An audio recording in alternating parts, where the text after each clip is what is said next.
Welcome to the Cary Quashen Hour here at the Signal, which we appreciate so much to be here. Actually, welcome to the Real Deal. Yeah. I like to call this show the Real Deal because we give information out there that I believe is experience, strength, and hope, and necessary stuff, especially to live in these days. Victor, Yes, Cary. you were our first guest I was. on our first show. And this is going to be probably episode 5 or 6. So we haven't seen you in over a month. How are you doing? I've seen you. You've seen me. But I'm doing really well. Things are going good. And yeah, it was about 28 days, 30 days ago, I think, last time we did the show. And how's your recovery going? My recovery's going well. I've got 129 days today. Very cool. And I told you I'm going to keep following you, and I am. So every so appreciate often that. I'm going to have you on here because I want people to see that you could be successful, that recovery can happen, that people do recover. And you're a perfect example of that. So go on, tell me how it's been, and then I'm going to introduce your wife. Since I was now you're really since in I was trouble. on the first show, I've transitioned from residential treatment into my home. And there was some anxiety with that, but you worked with me and my wife, Lila, and things have been going really well. I, of course, am still going to the program for a non-residential treatment. You get to come to the program every day, but you get to go home and sleep with your wife. Correct. Sorry, Lila. It's okay. I'll cancel all the wall parties. There you go. Go on. So many people have been keeping in touch with me and just making sure that things are going well with my sobriety. Mm-hmm. I've learned a lot of tools. Going home, there were some, thoughts of seeing the old places and the old things, but I passed those up and just been at home, keeping busy, and staying within the program. So you're feeling pretty strong. I'm feeling pretty strong right now. Awesome, and I'm very proud of you. You know that. I don't have to say that. Thank you. So the reason I asked you back, well, one is to follow you, Mm-hmm. and two is Lila's here. And you know what we haven't done yet? We haven't got it from a perspective of a family member. So how long was your drinking and partying and chaos going on for? Well, I've been drinking for over 40 years, but it was extremely bad in the last 3 to 4 years, maybe 5 years. I'm going to stop you right there. How bad was it? He was a non-functional alcoholic. Non-functional. Explain that. You don't mind, do you? No. Victor? No, that's fine. Okay. He was in and out of treatment centers, rehab, hospitals. The paramedics had us on speed dial. They came to our house weekly. What does that mean, really? Well, he was 5150, 5250, and 5350. Okay. They came and rescued him and took him to an emergency room where he detoxed, and then they would transfer him or he would detox, or they would transfer him to a detox facility where he would stay for a mandatory 72 hours, 7 days, 14 days, 30 days. And the reason for that, because I know Victor really well, and he's by no means, I would say crazy, but I'm not going to say that. But by no means, because you don't have to be crazy to go to a mental health facility. No. You can be depressed. You can have bipolar. There's all kinds of stuff. But I think some of the reasons that he was transferred to the psychiatric unit, because he was drinking himself to death. Yes, he was. He, at one point, he was in a drug-induced coma in a hospital because he was bleeding from his esophagus from esophageal varices so much that they were afraid. They operated on him, and they were afraid for him to wake up and disturb the operation. So they put him in a drug-induced coma. Yes. Wow. And he was very ill, and his blood gases went up so high, which caused the craziness. Mm-hmm. When it impacts when your liver isn't working, the alcohol stays in your blood, and your blood gases get higher. Right. And then your brain just goes nuts. Yeah. He had some frontal lobe atrophy, which meant he had no decision-making abilities. So it was pretty bad. Wow, I'm sitting here thinking I've been doing this for so long and I've dealt with so many people. It's kind of it's so sad, and I'll tell you what I mean. I've seen so many people come to treatment, or I've gone out to do interventions in hospitals and seen people, and that decided they didn't want to come in, or they decided after treatment they wanted to go get drunk. But I've seen so many people, I call it wet brain, That's what it is. but they don't come back. I've seen so many people in my 30-something years of treatment that alcohol-related never came back. They're never going to be home. Their brains are gone. Their livers are gone. Their body's just shut down. So for you to be put in a drug-induced coma for that and make it back is short of miracle. Yeah, it's definitely a miracle. Short of miracle. Yeah. So, I mean, and I know we've talked about this, but you don't have a relapse left. No, I don't. I cannot relapse again. I've got issues hanging over my head related to going out and relapsing again, but I think I've got life issues. I'm not sure that I'll survive another relapse. I think you have issues over your head, yes, but I think your life issues are the most. We have one body, and when we're putting poison in our body, eventually it's going to kill us. It's not an if, it's a when. So the reality with you is it almost took you out numerous times. Yeah, I definitely could have died a number of times. I'm assuming that, as you say, I don't have another chance at this, and I need to take the best advantage of it that I can. Which you are doing. I'm doing my best to, yes. You got it. And then you have here a wife that loves the heck out of you. You either that or she needs to be in a psych ward. Sometimes I question that. No, I'm not kidding. I mean, for you to deal with what you've done, either you love this man to death or, yep, psych unit. Yep. So which one is it? Well, Psych unit or love? well, I love him a lot, and I invested a lot of time in him, and I've invested a lot of time in trying to rescue him. Mm-hmm. And I found out that I couldn't rescue him, and then so I sought treatment. Right. And I had to go for almost a whole year of treatment now, and this is the first time that I've had treatment in correlation to Victor's treatment. What does that mean? Because that's exactly kind of where I wanted to go a little bit, is when you live with somebody that's drinking or using drugs or just has mental health issues, I mean, that person obviously needs treatment, but it affects everybody in the house and not even in the house, everyone who loves that person. How have you been dealing with all this? How have you been holding it together? Well, at first I was holding it together. I made excuses. I did all the things that the wife of an alcoholic does, which was call in sick for him, make excuses, lie to the neighbors, lie to the family. And one day I just couldn't do it anymore. And I said I sought treatment, and I had to understand that I can't rescue him. But I spent my whole life trying to rescue people. Right. And I moved my son in to help me because he became very combative. Mm-hmm. So you weren't a friendly drunk, were you? Not anymore, no. In those last years, I was very belligerent when I was drunk, and there was really no in between the first drink and becoming belligerent. Right. It was a bang, guarantee. Bang, huh? Yeah. Wow, wow. You're lucky to have her, aren't you? Yeah, I'm very happy to have her, and I love her very much. Oh, you better give him a hug real quick. I mean, that's just too sweet. So go on. So I moved my 36-year-old son at the time in with us, and he helped me manage and maintain him.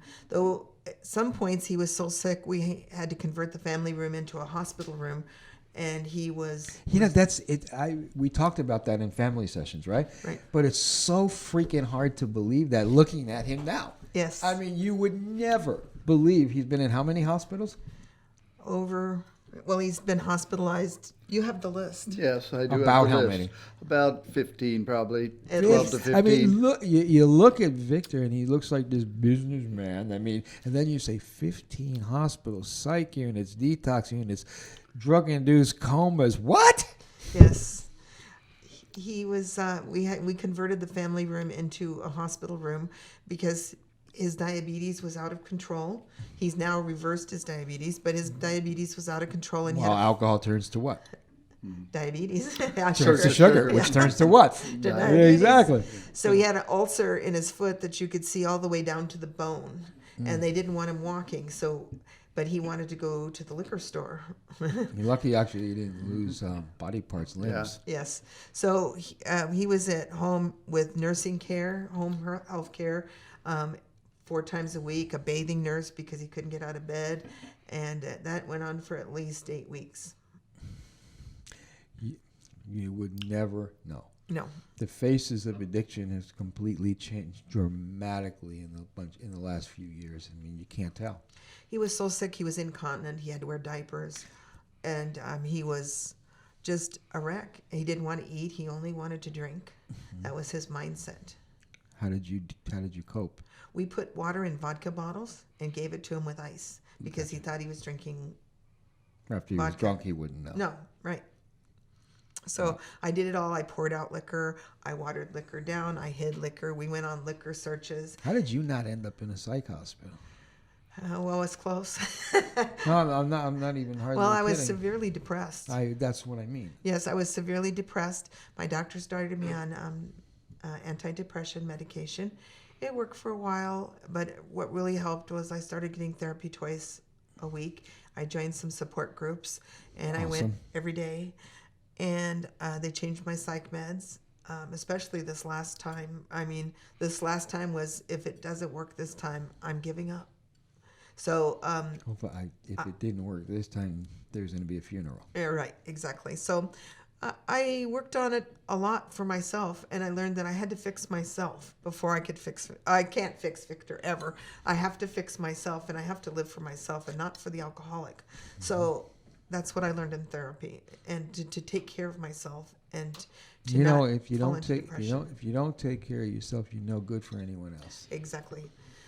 So The stronger you become, the more you can do. and I've not been diagnosed, but I'm pretty sure that I'm bipolar. I mean, I have a family history of bipolar, and we all know it's inherited. So Could be. Yeah, could Yeah. be. So I have a long history of bipolar in my family, and so I do have my manic stages where I'm Amazon's best friend and the UPS man that delivers. So those are my manic stages, and my depressive stages. We've talked about that. Yeah. My depression stages, and that's what happened. Vic would drink, and I would shop. So Well, you needed something to make you feel better. You were looking for a fix. yeah, but I was running out of room, so I got some help, and I don't do that anymore. I still love to shop, but I have controls over shopping now, Very and good. I think that it's just as hard for the family members, if not worse, because you think, oh my God, I'm not the drunk. I'm not drinking, but why am I paying for it? I'm paying for it every single day. Or why can't he stop for me? Right.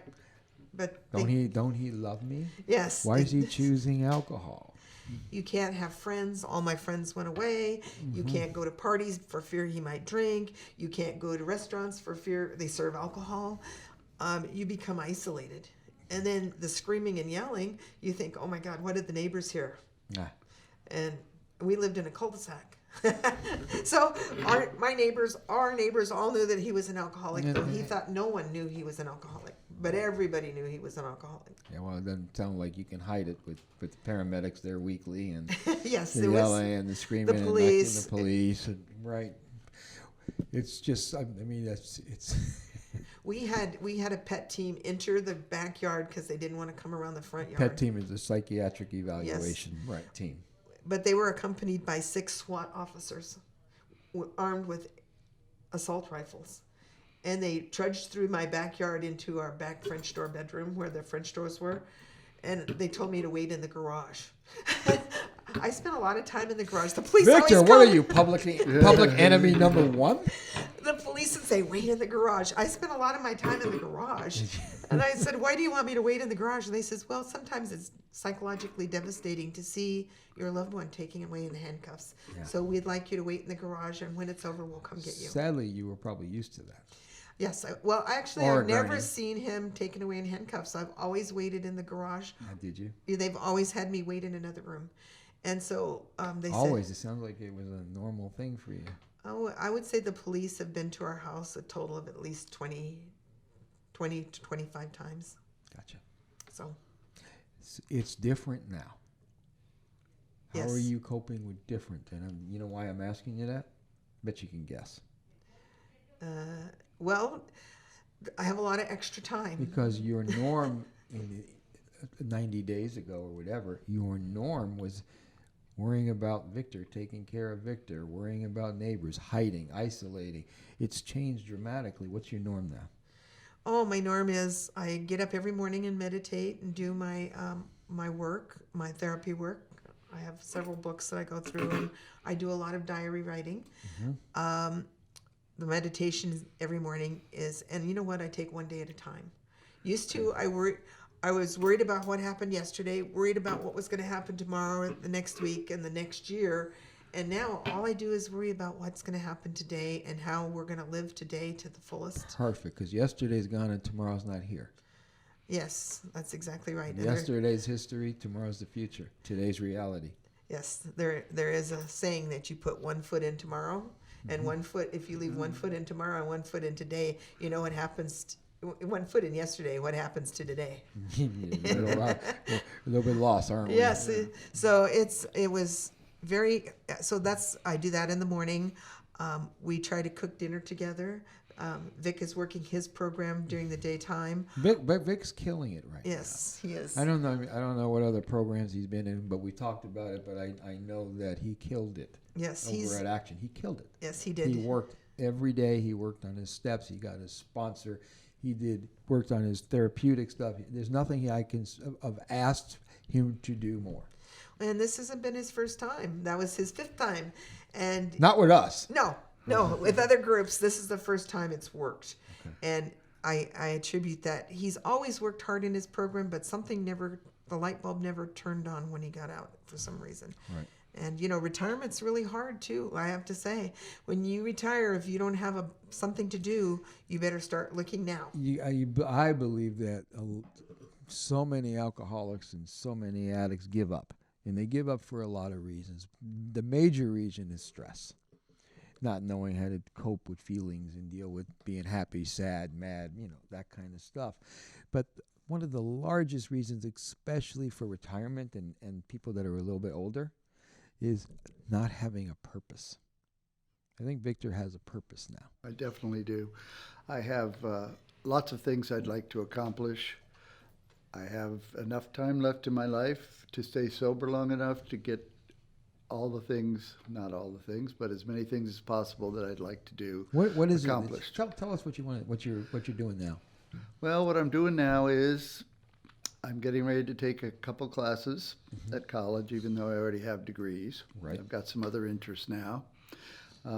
Get back into flying and do a lot of things around the house that we wanted to do together, and somewhere down the future probably do some traveling again. And awesome. What classes are you taking? I already know the answer, but I want to hear it.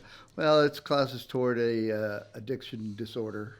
He wants to grow up and be like me. Yeah, yeah. It's I think it'll help me better understand my whole situation, as well as allow me to better help other people, because that's really the main thing I need to do if I want to stay sober. Exactly, and you have so much to give. I mean, you really do. You have a story that's out there.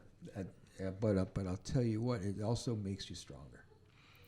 I'm hoping so. I think I am much stronger. You've been through a lot, and you got a lot to give, and you're a good-hearted person. Proof is in the pudding. After all this, I mean, either that or you're a saint. I don't know. Is she a saint? Yes, she must be. His sister called me and she said, "I can't understand it. He's almost died so many times. He must have some purpose. Somebody has a purpose for him that he's still alive. It's been a miracle, really a miracle that he's alive." And she says, "So I'm hoping he's going to go out and help other alcoholics and addicts." Just doing this show that we're doing now, I have a feeling he's probably going to save some lives. because It's good. people watch this, and people, especially when they're alcohol and drug addiction, we know is a disease of loneliness. There's so many people right now that are drinking themselves or using drugs and drinking themselves to death. Yeah. Especially right now during the pandemic. Exactly. And they don't see much hope in their future. So that's one of the major reasons why we're doing this. There's hope. Anybody can recover. Anybody can get help. You just got to want it and you got to ask for it. Anybody can get it. If you look at, like Victor, you've been in 20 rehabs and hospitals and blah, blah, blah. But as of today, you're a major success. Every day you wake up sober, you're a major success. And the only freaking thing you got to do successful today is not drink. Exactly. And the only thing that can screw this up and take your life or your freedom or your marriage or your self-esteem or your self-respect is alcohol. Yeah. It's the disease is very deceptive. It's something that you have to work on all the time. You have to fight it all the time. But you do find that over time... You have to fight it until it becomes a way of life. Yeah. Then you have to live a new way of life. That is Yes. correct. And once you find that new way of life, and it doesn't come right away, but you appreciate it little by little, and then you find out that being sober is actually a great life. Much better than anything you had when you were drinking. Are you proud of yourself? How do you feel? I do. I am proud of myself, and I feel good. Yeah, I always tell people when I'm working with people, the hardest part of getting sober or clean, the hardest part is the struggle. And the struggle meaning what we say to ourselves, should I or should I not? If I was drinking vodka, I can drink beer. If I was smoking cocaine, I can smoke weed. So it's the struggle of, I'm not going to use anything anymore, and life's going to get better. Once that struggle's over, getting clean and sober is a lot easier. It's the struggle that's the hardest part. And most people that come into treatment, they don't come into treatment to be 100% clean and sober. That's why they get themselves in trouble. So you're doing it, and you're doing it right. Yeah, well, and I agree. First time I went into rehab long ago, my goal was not really to get 100% sober. My goal was to get things under control, but Exactly. you can't get this disease under control. No, you can't. You just have to get out of it. You know, I was talking to, I say this all the time to everybody, actually. Alcohol and drugs at once was your friend. Alcohol and drugs will always turn on you if you have that personality of addiction or alcoholism kind of deal. And once it turns on you, it could never be your friend again. Yeah. It will always get you. It will always get worse. It'll never get better. Yeah, well, and that is a challenge of addiction or alcoholism. You still chase that same thing you thought you could get when it was your friend, but it's not anymore, and as you say, it's never going to be again. Right, and we romanticize it. It's like you're in a relationship that's really bad, and for a long time you know it's over and it gets getting worse and worse, but you hold on to it until you can't anymore. If you look back at that relationship and remember any of the good, you want to run back. If you think of the bad, you don't. So what I tell people that are drinking or using and need to stop, remember the bad. Don't think the good. Think the bad. Remember what it's done to you. And I've been clean and sober. This Christmas Eve will be 40 years, and I'll tell you what. I remember my first year of being sober. I was looking back and saying to myself, there is nothing ever going to have that kind of control or power over me again. If nothing else happened, if I got nothing else for being sober, that was worth every second of it. Yeah. Well, and people don't necessarily realize that you have to make a commitment. You have to understand the disease that you have, and you have to surrender to the fact that you have to do the program and do whatever you're doing to stay sober for the rest of your life. And once you make that step and don't think it's, you're going to go back to the old times, right? Then you can start moving forward. Right. Andy, and I got news for you. I don't care who it is that's listening or watching this thing. Anybody out there can get sober. Anyone out there can stay clean and sober forever, one day at a time. one day at a time. Hey, your wife's been through a lot with you. What do you want to say to her? Yeah. Well, I'm you know, Look at her. One of my big fears was losing my wife. Tell her, not me. And I'm very happy that she fought through this with me. You. I'm very happy that you fought through this with me. Yes. And that we're still together now and we can enjoy the rest of our lives together Yes, without alcohol. without alcohol. It's something we don't need. It's definitely not my friend, and obviously it affected you as bad or worse than it affected me. It's a terrible disease. Alcohol's cunning and baffling. What do you want to say to him? I love you, honey. I'm very proud of you, and I'm so glad that we are here today, that we made it today, and that we're going to take one day at a time and walk through the rest of our lives together. Yeah, I agree. And Hugs? Then you know I love you both. Yeah. We love you, Cary. And I'm going to tell you that I want to bring you on probably once a month. Okay. I want to follow you, and I want our viewers and watchers and listeners to see that hey, success is there, Yes. Yeah. and I'm proud of you. And I love you both. All Thank right. you, Cary. Thanks, Cary. All right. All right. Welcome back to the Cary Quashen Show, or as I say, the real deal, broadcasting here in Santa Clarita at the Signal. So we sure do appreciate that. Wow, that was pretty heavy to listen to Victor and his wife. But moving right along, we got Lexi. Hello. And Lexa, what's going on? Good. I'm doing good. I currently have 139 days sober today. That is really very cool. Yeah. And I'm not going to let you tell us why. I'm going to let your dad tell us why. Wow. Introduce yourself.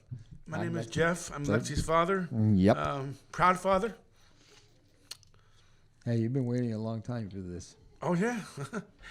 About 10 years. About 10 years. She's doing very good. Tell us her story. I don't want to hear it from her right now. Wow. I want to hear your point of view on all of it. Ever since about 15 years old, when she was living with her mom, hanging out with the wrong people. Started off with smoking cigarettes, then they went to weed, then emotional problems, and a lot of it some of it has to deal with her mom's situation that she was in for over 20 years. Abusive ex-husband, drugs, alcohol, physical abuse, mental abuse, everything, which I believe made her depressed. And again, she's been out of... I'm shaking my head because it sickens me when I hear when we talk about alcohol and drugs and how it affects kids and how it affects parents and how it affects people in general. It sickens me. It's like I have a saying. I'm not going to say it because it's pretty brutal. But the hell with alcohol and drugs and everything it does to anyone that touches it. Absolutely. And everyone that loves that person. Okay, go ahead. Sorry. You know, it's been a struggle for her and for me.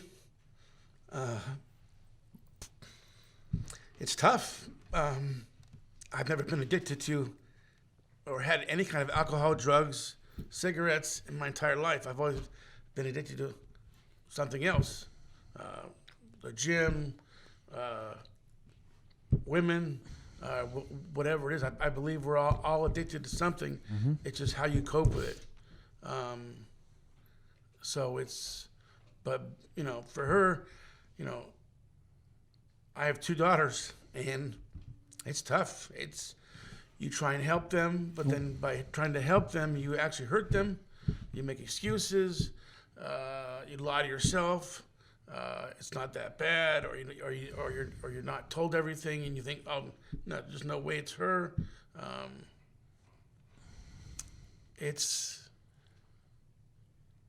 I believe 140 days ago that she would have been dead if I didn't get a hold of you on Facebook and say, help, she's going to be dead. And for some reason, she listens to you. And she called you right away, or she texted you, or you texted her. I remember you sent me a message on Facebook, and I was on Facebook. I don't always look at Messenger, but I saw that, and I went, oh my, this is bad. And I remember I called you. Let's talk about that day. I got a phone call from one of her sisters on her mom's side saying Lexi just left the house. We gave her an hour to decide what she wanted to do. Go back to you, go to treatment, or leave. Now, I don't know why they waited an hour to call me, because if they gave her an hour to decide, by then I would have been at the house, and she never would have left. You sure do love your kid, don't you? Pretty damn much. I love both my daughters more than anything. You sure do. Yeah. So they called me, and of course, she didn't have her phone, or she had a phone, but she didn't have service. Don't know why, but I was texting her because the only reason that I found her was she was on Messenger, and I messaged her, and I knew she wasn't right. I could just tell. No one on this planet knows her like I do. You're her dad. I've been through everything. So I messaged her and saying, call Cary, get a hold of Cary. He's trying to find you. If I have to, you know me, I'll find you. Even though you're an hour away, I'll like I have many other times. So thank goodness you messaged her, called her. We made arrangements to get her into a place to get help. And like she said, today's 139 days. It's a whole new her,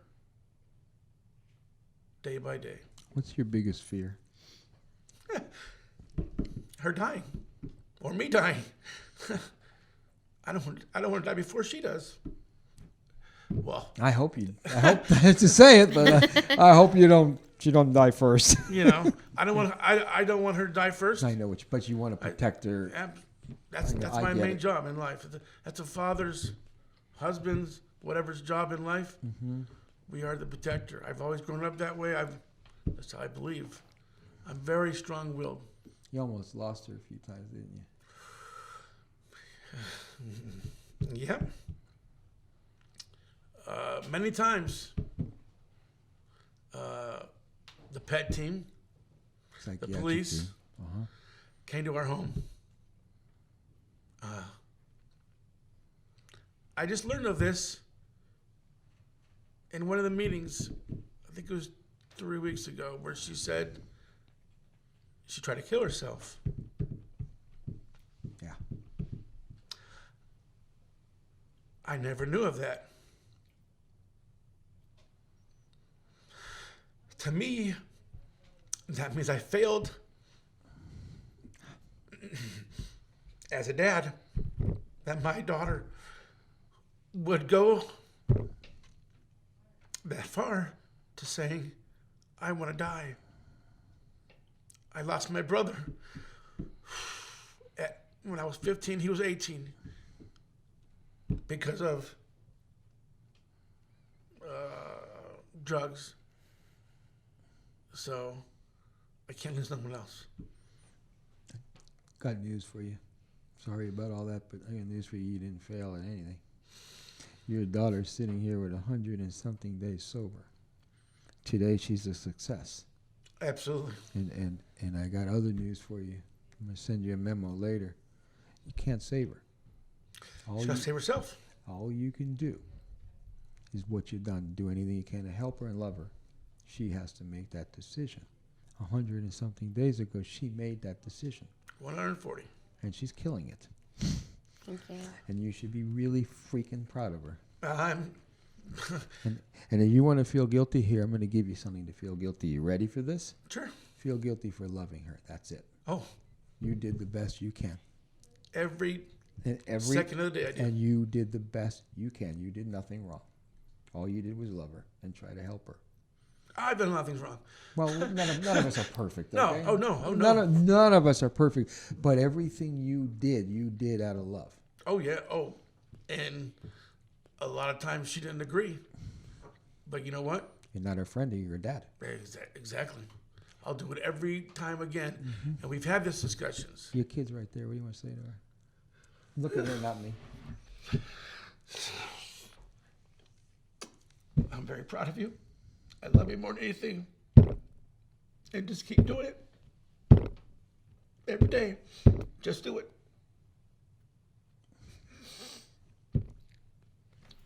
Love you, Dad. I love you.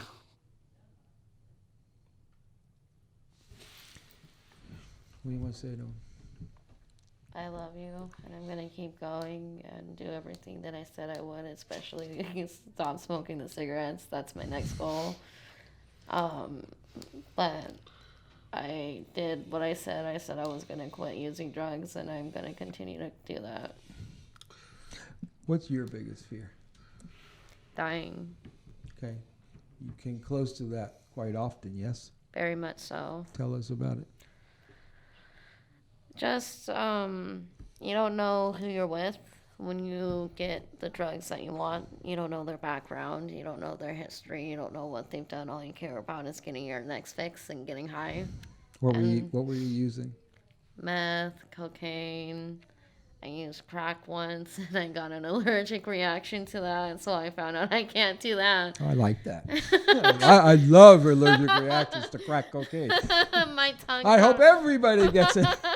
My tongue was all swollen up. I had to go to the doctor with my dad, and he didn't know why it was swollen up. So Sorry, dude. We learn a lot here. And then they put the thing up my nose, and they go like, "Huh." And then my dad's like, "It better not be what I think it is." And I was like, "Oh, it's not," but it really is. Well, I hope everyone out there listening or watching, if you use crack cocaine, you have a allergic reaction. It's not fun. It's for days. Have fun. No, go on. But I use Molly and acid together at the same time, which made me love myself. That was the first drug I had. Which made me love myself. Explain that. Before, when I tried that drug, I felt depressed. I felt sad. I felt hurt. I wanted to die. I wanted to kill myself. And Why? then I felt like I wasn't a good person. Why? And What was wrong with you? I let my family down by the drugs and the decisions that I made. Okay. So I wanted to end it and make it easier for them so I wouldn't have to keep hurting them. You really think that would make it easier? No, not anymore. That would just, yeah. Yeah, so You know what suicide is? I do. It's a permanent solution to something temporary. Right. I don't care what it is that you're going through or how bad you feel or how sad or how much pain or how much depression, you can always get help for that. Right, exactly. Suicide, you cannot. It's And final. I did. I did get help for that. You did? Just recently, actually. I know. I haven't been out even a month yet from the suicidal or mental breakdown that I had. And I'm doing so much better because of it. Honestly, if it wasn't for that place, I'd still be in that state of mind and still wanting to use drugs to cover up the pain that I was feeling. You know that the drugs don't take the pain away.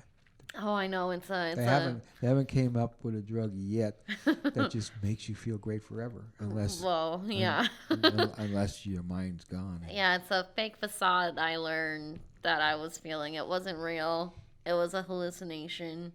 And then once that hallucination went away, I was like, oh, I need more to keep the feeling from going away. So I kept using and using and using. And I remember there was this one time where I had maybe 3 to 4 grams of meth left. and I had my pipe in my room. So it was like 2 to 4 a.m. in the morning. This one's dead asleep. My dad's dead asleep. Nothing can wake him up, even going out on the patio. The only one I'm worried about is my stepmom, who's upstairs. And I surpassed that and opened it quietly. It took me about 2 minutes to open the damn door to get outside. And then I smoked maybe 1-2 hits, and then I felt sick. So I went into my room, and the first thing I did was, maybe let me smoke one more hit in my room. Right. And I took one hit, and I threw up immediately. It's all over the floor. It's clear. So I was like, oh, that's not good. Not good. No, that's not good. So there wasn't any reason for me to clean it up since it was clear, So I left it there. I went into my bed and continued to feel the high. So the next morning, he comes in my room, and he smells it. I was like, he's going to know something's up. And I try to think of every line in the book. I wasn't feeling good, so I threw up. And he's like, why weren't you feeling good? I was like, I don't know. I was just not feeling good, So I was tired of lying. I was tired of hiding things. I was tired of sneaking out, having the one-night stands, going out and partying. It may seem fun, but it really isn't. You can have so much fun being sober. At the end of the day, when you're doing all that stuff and you're laying down at night, you turn out the lights, you can't feel good. Exactly. And when you don't feel good is when it's the come down. You feel like, you can say how you feel. you feel like shit. Right. You feel like you're dying. You feel like your bones are shaking. Your bones are hurting. Your joints are hurting. Everything's hurting. And when you don't have it, when you don't have the money or when you don't have it, you try and find something else that you can use to supplement that desire. Right. And then then what happens is you wake up and you realize all the stuff you've done and how bad you feel, and the only thing that you can think of that's going to make you feel better because of the guilt and shame is what? Getting loaded again. Right. But then you do something bad again, and you wake up in the Exactly. morning, and the only thing that you can think of to make you feel better is getting loaded again. Right. And it becomes a vicious cycle, and then all of a sudden, bang, you get sober, and all that stuff's still there. It's still there. And now you got to deal with the wreckage of all that stuff. But I promise you, if you deal with it, life gets better. Right. I promise you that. And that's what I've been doing. I've been battling my own battles. I still have my addiction towards cigarettes, but We're working on that. We're working on that. Last night, I actually didn't sneak one from his room last night like I usually do, and I was like, hey, Dad, can we throw them away together? That's safe. I was like, hey, Dad, can we throw them away together? And he said, okay. Wait a minute. The hell are you doing? You're smoking? No. Oh, I thought you said No, you I stole can't. it from you. No, I gave it to him so he Oh, can I was going to limit. say, I could not see that. No, I gave them up to him in an gotcha. effort to get me to quit smoking, but it didn't work. I found a way to sneak into his room while he was asleep at like 2 or 3 in the morning. It went It's down. always revealed, isn't it? And then he knew because he counted them every morning and he saw that they were disappearing. He just wanted to see if I would tell the truth or not. But anyway, Well, I guess you're telling the truth. That's progress. That's perfection. we came together yesterday, and Hey, I was Lex, like, you're pretty damn cool. thanks. Tell me your name. I'm Alexandria Bynum, and I'm worth it. Huh? I'm worth it. Huh? Say it with some conviction. I'm Alexi Bynum, and I'm worth You're it. damn right. It took me a couple times the first You're time. damn right you're worth it. You're worth every bit of it. Every cent. Yeah, Every bit of it. The trick was to getting you to believe that. right. Because we all know it. Yeah. Do you? Oh, I know it now. It was made very pertinent clear to me. And never forget it. Because if you do those things again, there won't be I lose everything. everything. Well, You know. you got to remember that just a couple minutes ago you told us that when you were using, you had allergic reactions, you got sick, you wanted to kill yourself, you didn't want to live, you hated yourself. All that's there. It's not going anywhere.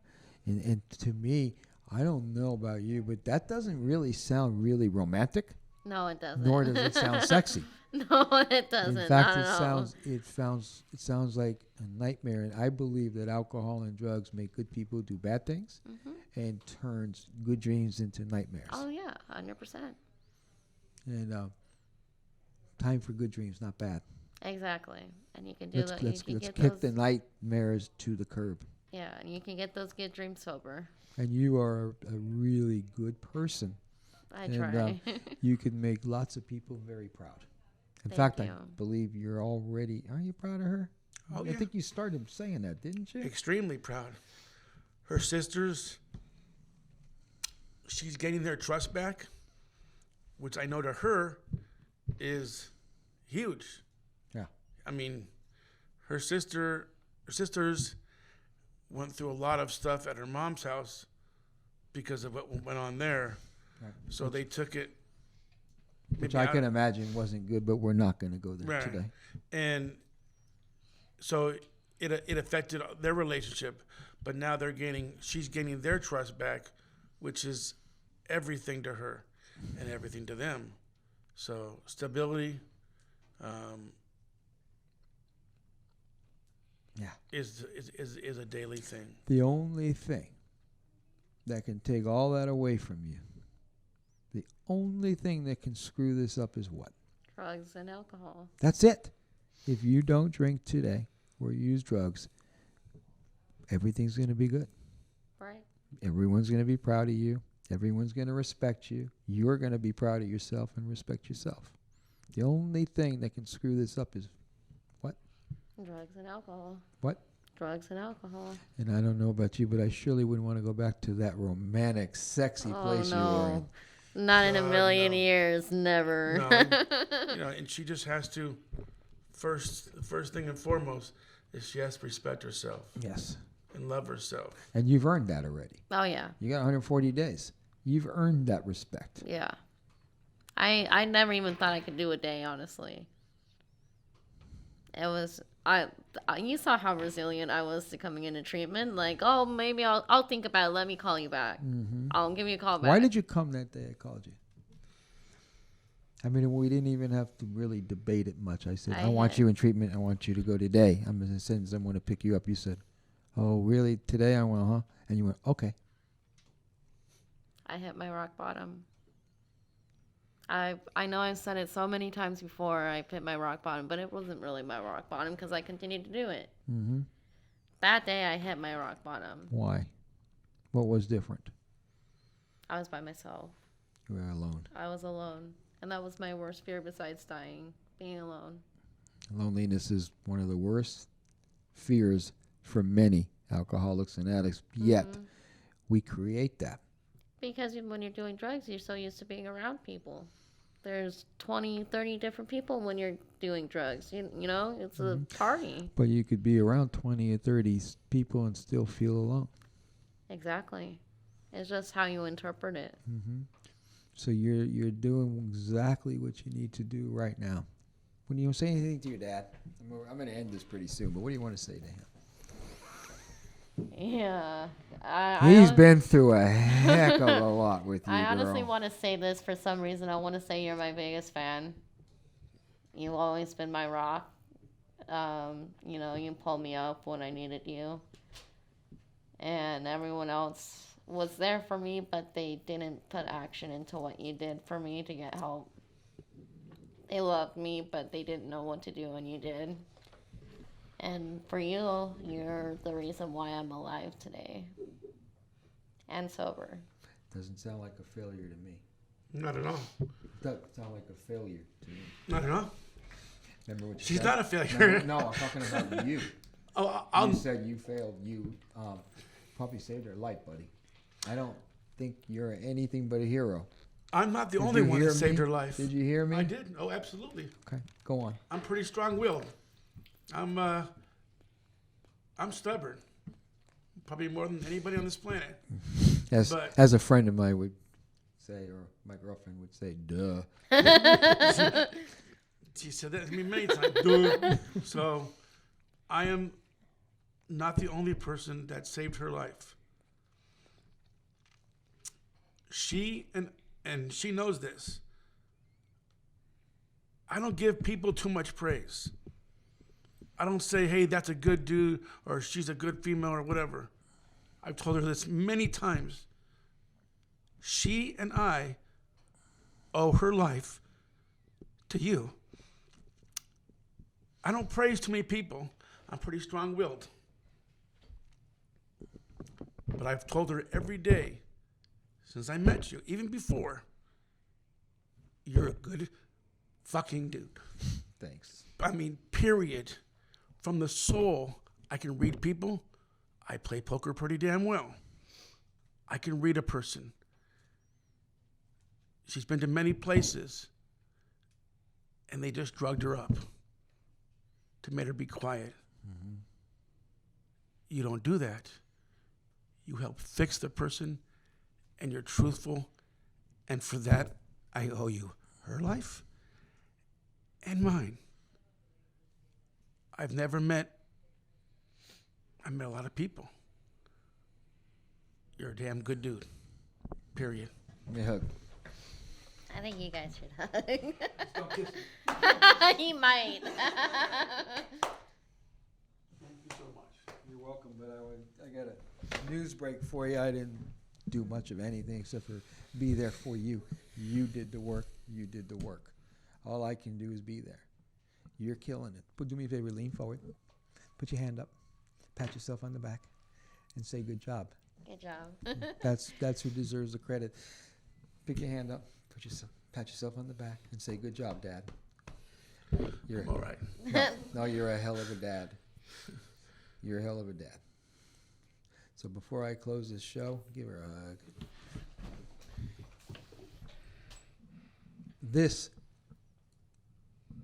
There is no drug or no alcohol worth more than that. At the end of the day, love conquers all. Oh, yes. And that's what we all look for anyways. Very much so. I'm going to thank you for being on the show. And I'm going to bring you back in a month. All the guests that I bring on, I want to bring back in like a month or so. I want people to follow them. I want people to see the good, the bad, and the ugly.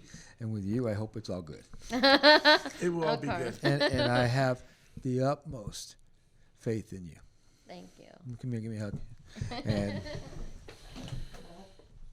don't fall. I'll try not to. All right? Thank you, Cary. Love you lots. Love you too. And thank you for listening to The Real Deal. It's been a pleasure.